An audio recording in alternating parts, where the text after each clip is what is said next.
Hello everyone, welcome to class 8 sessions of subject civics and today we are discussing chapter number 5 and the chapter name is Judiciary. This is your first session. तो बच्चों हम लोग class 8 का subject civics discuss कर रहे हैं और इसमें हम लोग चैप्टर नंबर 5 डिस्कस कर रहे हैं. चैप्टर का नाम है जुडिशरी और ये आपका फर्स्ट सेशन है. So let's start with it. तो बच्चों before starting the chapter let me tell you कि हम लोग कौन कौन से टॉपिक्स हैं जो इस चैप्टर में डिस्कस करने वाले हैं. Okay, so in your chapter that is judiciary, we are going to talk about what is judiciary. After that we are going to discuss the role of judiciary, then what is independent judiciary.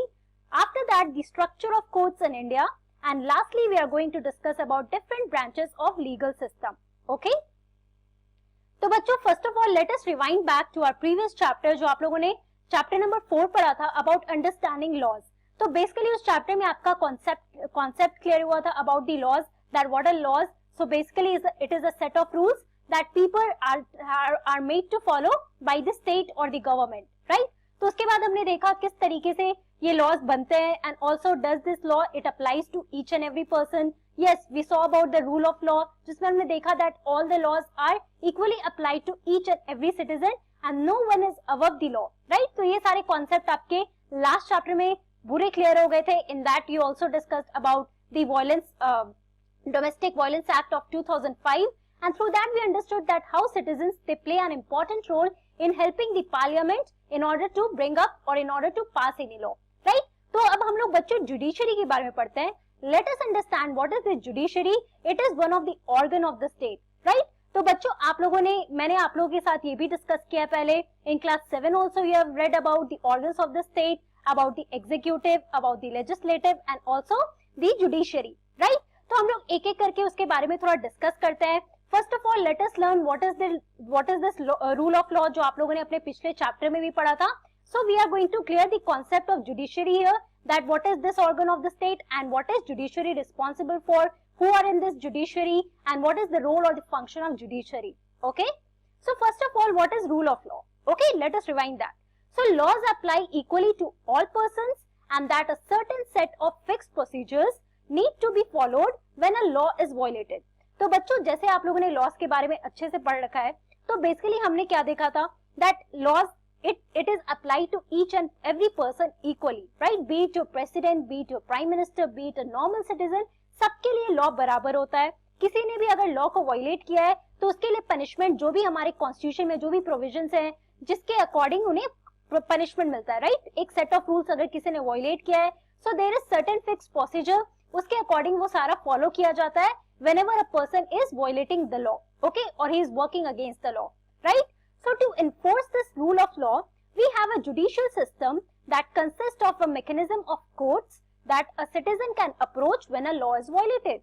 तो basically बच्चों अब हम लोग judiciary की बात करते हैं तो हम लोग को ये पता होना चाहिए कि लॉज किसी ने अगर वायलेट किया है, कोई मान लो लेट्स से फॉर एग्जांपल जैसे हम लोग डोमेस्टिक वायलेंस एक्ट की बात कर रहे थे, है ना? In that we talked about that women they were being ill treated in their family in their domestic sphere, है ना? तो बच्चों वो लोग कहाँ जाएंगे? So definitely there has to be a place जहाँ पे उनको जस्टिस मिले. एक्ट तो पास हो गया है बट एक्ट पास होने के बाद भी जैसे मैंने आपको बताया था कि इन टुडे सिनेरियो ऑल्सो आप देखोगे कि बहुत सारे घर में आज भी वुमेन जो है उनको फेस करना पड़ता है. They have to face the ill treatment and they are not treated equally. अगर कोई आप विलेजेस में जाओ तो शायद आज के डेट में आपको ये एविडेंसेस मिलेंगे. So definitely there is a place that is your judiciary, that is the court, जहां पे ये लोग जाते हैं whoever who feels that their law or their right has been violated, so they go there, they seek for help from the courts. Okay, so therefore to enforce this rule of law जो हमारे laws हैं उसको enforce करने के लिए there is a judicial system. Okay, so what is this judicial system? So it consists of the mechanism of courts. Okay, now judicial system it is a mechanism of courts. तो for example मैं आपको बताती हूँ कि आप लोग अगर movies देखते होंगे तो शायद आप लोगों ने कभी कोर्ट सीन देखा होगा, है ना? जहाँ पे आप एक जज देखते होंगे, बहुत सारे लॉयर्स या एडवोकेट्स देखते होंगे, वहां पे वो लोग डिबेट कर रहे हैं and there is a criminal there जिसको या तो प्रोटेक्ट किया जाता है नहीं तो फिर उसको पनिशमेंट मिलता है. तो ये सारी मूवीज में जो आप देखते हो रियल लाइफ में let us now understand about this whole system, about this whole procedure कि कोर्ट में क्या होता है and how does this system work of judiciary. Okay, ये हमारा जुडिशरी का जो सिस्टम है how does it work. Okay, also before understanding that जैसे मैंने आपको बताया था about the organs of state कि हमारे कॉन्स्टिट्यूशन में 3 ऑर्गन्स है and this is how the separation of power has been done, जिसके बारे में आप लोगों ने डेमोक्रेसी के चैप्टर में पढ़ा था. सम ऑफ द की एलिमेंट्स जो आप लोग डेमोक्रेसी में पढ़ रहे थे, सम ऑफ द फीचर्स, तो उसमें एक फीचर क्या है, that powers have been separated, right. तो बेसिकली हमारे 3 ऑर्गन्स हैं बच्चों, हमारे गवर्नमेंट, हमारे स्टेट का 3 ऑर्गन्स है. तो पहला कौन सा है, दैट इज योर लेजिस्लेटिव. तो जैसे मैंने आपको उस टाइम भी बताया था, एक बार फिर से हम लोग रिवाइंड कर लेते हैं इन सारी चीजों को शॉर्ट में. So legislative, the body that legislates the law और दैट मेक्स द लॉ. और इसमें हमारा कौन सा आता है, लेजिस्लेटिव में कौन सी बॉडी आती है, so it is the parliament. अब बच्चों पार्लियामेंट का कॉन्सेप्ट तो आपका क्लियर है, आपने अपने 3rd चैप्टर में पार्लियामेंट के बारे में पढ़ा था. That consist of the Rajya Sabha and the Lok Sabha, right. It is quite clear for you to understand now.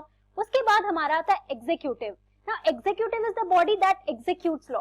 तो जो हमारे रिप्रेजेंटेटिव्स होते हैं, एमपीज होते हैं, these people they make the law, है ना. वो लोग लॉज बनाते हैं with the help of people. उनके डिमांड्स को देखते हुए एक बिल बनता है, बिल को फिर लॉ पास किया जाता है. तो ये लॉ पास कौन करता है, तो मैंने आपको प्रीवियस चैप्टर में भी बताया था कि फर्स्ट जैसे ये बिल पास होता है from the Rajya Sabha and the Lok Sabha, it is the president who gives the assent to the bill, right. मतलब कि वो बिल को पास करने के लिए सोल राइट किसके पास है, so it is this right has been given to the president of our country, okay.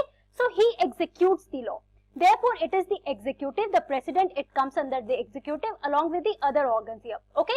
Also, जो हमारा 3rd part है, that is a judicial, जिसके बारे में हम लोग इस चैप्टर में डिस्कस करने वाले हैं. अब जुडिशियल में क्या आता है बच्चों, so it is a system of courts, right. पूरा एक सिस्टम ऑफ कोर्ट्स है जहाँ पे लोग जाते हैं to seek help in order to when their own right or their when they see that law is being violated. Okay. और इसके एपेक्स पे सबसे टॉप पे कौन सा है, that is your supreme court. तो हम लोग स्ट्रक्चर ऑफ कोर्ट में देखने वाले हैं कि सिर्फ एक कोर्ट नहीं है, पूरा स्ट्रक्चर है, 3 लेवल्स में होता है बच्चों. So we are going to understand in our subsequent sessions.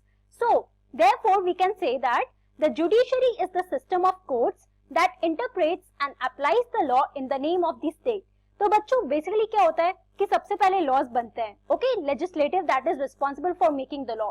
उसके बाद एग्जीक्यूट कौन करता है, तो हमारे जो प्रेसिडेंट है, he executes the law, he gives assent to the law.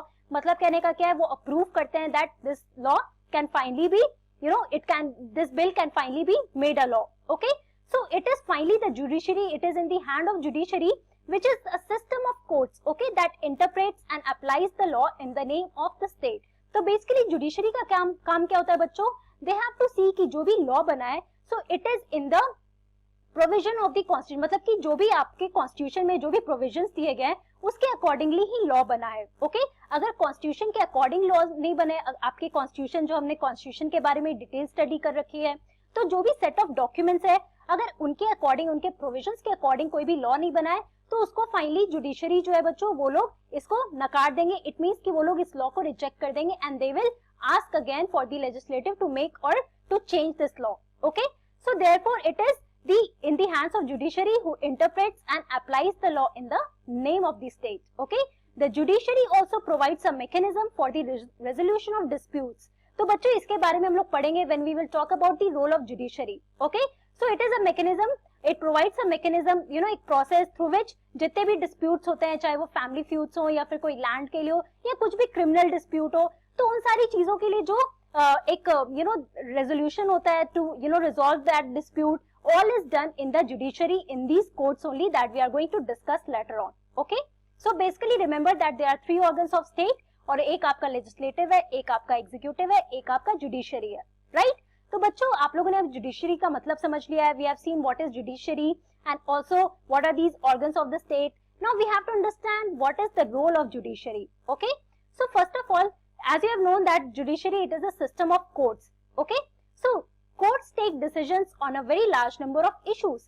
तो बच्चों जैसे मैंने एक छोटा सा एग्जांपल दिया था अबाउट मूवीज कि आप लोग मूवीज में बेसिकली कोर्ट सीन्स देखते होंगे, बट रियल लाइफ में भी अगर आप मान लो कभी ट्रैवल करते होंगे तो कहीं ना कहीं आपने एक डिस्ट्रिक्ट कोर्ट देखा होगा, अपने डिस्ट्रिक्ट में एक छोटा सा कोर्ट देखा होगा जहाँ पे आपने लॉयर्स को देखा होगा, एडवोकेट्स रहते हैं.